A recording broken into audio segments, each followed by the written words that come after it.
ان السمع والبصر والفؤاد كل اولئک کان عنہ مسئولا. قرآن کہتے ہیں آنکھ ناک کان اور دل کے بارے میں تم سے قیامت کے دن سوال ہوگا. جو لفظ زبان سے نکال رہے ہو نا بغیر تحقیق کے, ما يلفظ من قول الا لديه رقیب عتید, انسان ان الفاظ کا ذمہ دار ہے, ان الفاظ کے بارے میں آپ سے سوال ہوگا. اور خوب سمجھو, جب بھی کسی کی اسپیچ سنا کرو نا, اینالائز کرنا سیکھو اس کو, ایک دم نہیں مان لے آیا کرو. آپ اس کی بات کے ٹکڑے کیا کرو کہ اس نے 4 قسم کے الزامات لگائے ہیں, ان چاروں الزامات پہ ہم الگ الگ. دیکھو ہمارے پاس جب کیس آتا ہے نا, ہم تو حکم تحکیم کا کام بھی کرتے ہیں نا بھائی, کاروباری جھگڑے آتے ہیں لوگوں کے, تو لوگ کہتے ہیں مفتی صاحب حل کرو. ایک تو ہوتا ہے فتویٰ لکھنا, فتویٰ اور چیز ہے, 2 پارٹیوں کے درمیان فیصلہ کرانا.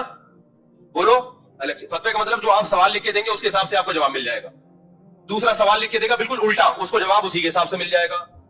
تو 2 الگ الگ فتوے چلے گئے کہ نہیں چلے گئے؟ لوگ کہتے ہیں مفتی صاحب اس کو یہ فتویٰ دیا, آپ نے اس کو الٹا فتویٰ دے رہے ہوں گے کہ بھائی جو اس نے سوال پوچھا اس کے حساب سے طلاق نہیں ہوئی, یہ کم وقت جو پوچھ رہا ہے اس کے حساب سے ہو گئی ہے. 2 الگ الگ فتوے جا رہے ہیں, سوال 2 الگ الگ آئے نا. ابے بھائی کیا کریں, کیسے سمجھائیں؟ لیکن جب تحکیم ہوتی ہے نا, تحکیم, 2 پارٹیاں آتی ہیں, پھر جو الزامات لگائے جاتے ہیں نا, تو آپ نے عدالتوں میں بھی دیکھا ہوگا جج ایک ایک الزام کو لکھتا ہے, ایک ایک الزام کو لکھتا ہے, اس کا تجزیہ کیا جاتا ہے پھر کہ کس الزام کی کتنی حیثیت ہے, اس میں آپ کے پاس گواہ ہیں یا نہیں ہے. تو جب بھی کسی کا کلپ سنا کریں, ایک میں مثال سے بات سمجھاتا ہوں. آپ کہیں گے مولوی صاحب کس ٹائپ کا بیان لے کے بیٹھ گئے ہیں, یہ ہمیں ضرورت ہے بھائی, پروپیگنڈے سے متاثر نہ ہوا کرو. جب بھی کوئی دعویٰ کرے اس کے اسٹائل پہ مت جاؤ, اس کے رونے دھونے پہ مت جاؤ, اس کے چیخنے چلانے پہ مت جاؤ, اس کے جذبات پہ مت جاؤ. بعض اسکالر بڑے جذباتی ہو کے بیان کر رہے ہیں, یہ ایسے ہیں فلانا ایسے, لوگ کہتے ہیں وہ رونا شروع کر دیتے ہیں لوگ, یار یہ واقعی طرح برا ہے یہ آدمی. وہ بھائی وہ جو دعوے کر رہا ہے, دعوے برائے دعوے ہیں وہ.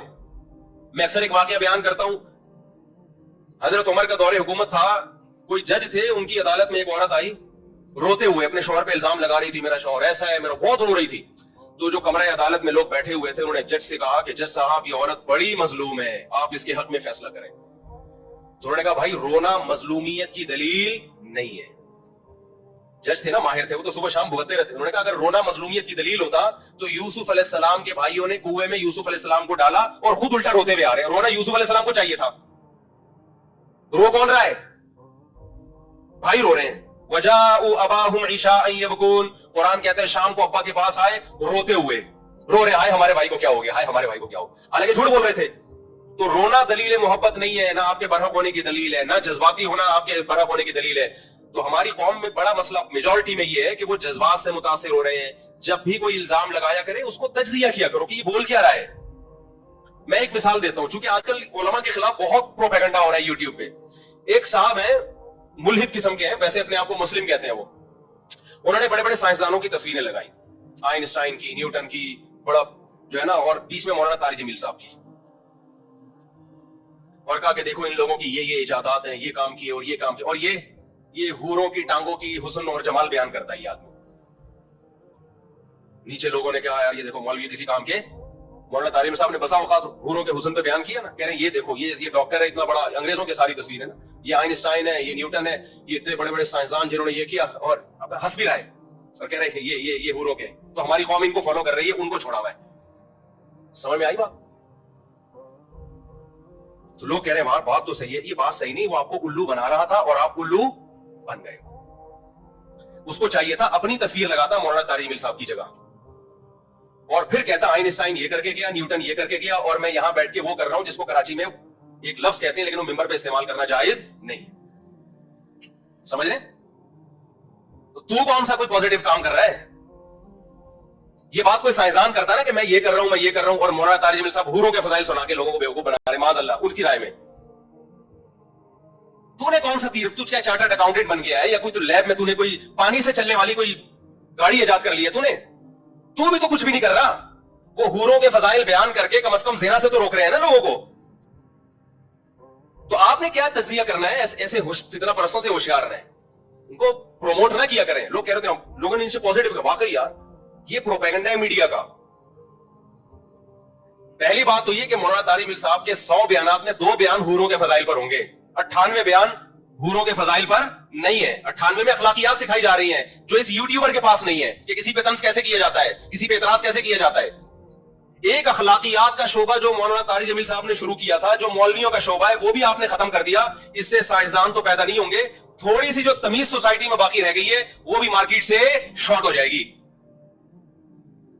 ہونا یہ چاہیے تھا کہ جب بھی کسی کا مقابلہ کسی سے کیا جاتا ہے تو جنس کا مقابلہ جنس سے کیا جاتا ہے. خوب سمجھ لو, جنس کا مقابلہ خلاف جنس سے کبھی نہیں کیا جاتا. مثال کے طور پر یہ ڈاکٹر, اس نے یہ میڈیسن ایجاد کی, یہ ڈاکٹر, اس نے یہ میڈیسن ایجاد کی, اور یہ میکینک, آج تک اس نے کوئی دوا ایجاد نہیں کی ہے. وہ میکینک کہے گا میرا مقابلہ میکینکوں سے کروا میرے بھائی, تو ڈاکٹروں سے مجھے کیوں بڑھوا رہا ہے؟ ابے کیا ہو گیا, تمہیں سمجھ میں آ رہی ہے بات کہ نہیں آ رہی ہے؟ تو مولانا طارق جمیل صاحب کا مقابلہ آپ کو نیوٹن آئنسٹائن سے کروانے کی ضرورت نہیں ہے. آپ مولانا طارق جمیل صاحب کی تصویر لگاتے ہیں اور ہندوؤں کے پنڈتوں کی تصویر لگواتے ہیں اور سکھوں کے جو بھی ان کے مذہبی رہنما ہوتے ہیں وہ لگاتے ہیں اور پادریوں کی تصویر لگاتے ہیں. پھر آپ کہتے ہیں یہ پادری یہ گائیڈ کر رہا ہے, یہ پنڈت یہ کہہ رہا ہے, اور مولانا طارق جمیل صاحب کا بیان سنو وہ کیا کہہ رہے ہیں.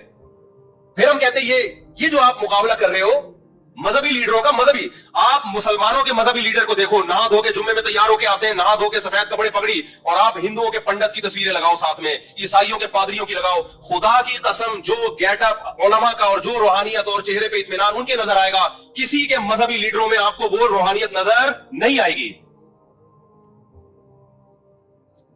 اور اگر آپ نے نیوٹن اور آئنسٹائن کا مقابلہ کروانا ہے تو اپنے یونیورسٹیوں کے پروفیسروں سے کرواؤ.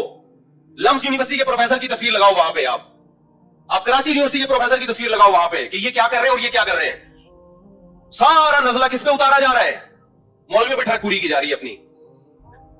مجھے بتایا وہاں اٹلی میں یا کہیں جرمنی میں کوئی پادری نے آنا تھا عیسائیوں کے, جس کے اٹلی میں ان کے پوپ آتے ہیں نا وہاں پہ. اب وہ عیسائی لوگ انتظار میں کھڑے ہوئے کہ ہمارے پوپ آئیں گے. ہمارے یہاں سے ایک عالم گئے, میں نام نہیں لینا چاہتا ہوں عالم کا, وہ شاید ناراض ہو جائیں.